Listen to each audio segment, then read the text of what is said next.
The news at 6.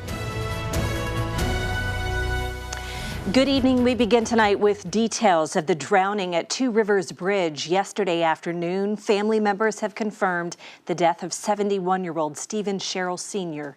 this morning. Well, Channel 7's Kaylin Clay spoke with his daughter. She joins us tonight live from River Mountain Park with more. Kaylin. Well, a freak accident is what Sherrill's daughter, Amanda Simpkins, is describing yesterday's accident as. He was an experienced fisherman trying to catch his drifting boat. Truly an unimaginable situation, Chris and Beth. For the last time, the night before, we went to a softball game and, everything was fine. And then the next day, he was just gone. Steven Sherrill Sr., 71 years old, 6 weeks into retirement from a longtime career selling furniture at Dillard's and Park Plaza Mall. He was an avid fisherman, excited to spend more time on the water. Tuesday morning, Sherrill had just launched his boat into the Arkansas River at River Mountain Park when it drifted from shore. He went in the water to retrieve it and was tragically pulled underwater. He was not wearing a life jacket. Sherrill's daughter, Amanda Simpkins, says it was a split-second decision, that he was always adamant about safety.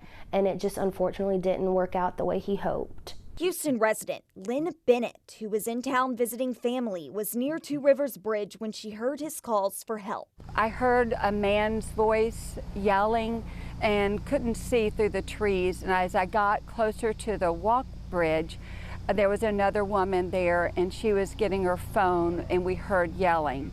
And she said, I think they were saying there's a man in the water. She immediately called 911 as a man in a nearby boat was looking for Sherrill with a sonar device. He never left the scene, and it was a blessing to have someone else there in the water.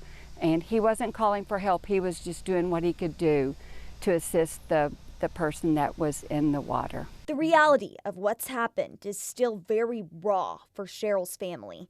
Simpkins says her dad was a loving grandfather dedicated to his family and church, and the glue that held them all together.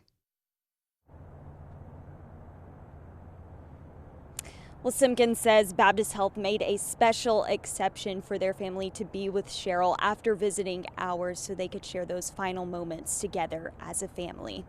On your side in Little Rock, I'm Kaylin Clay. Okay, Kaylin, thanks very much. And witnesses do tell us that the response by Little Rock Fire and MIMS was swift.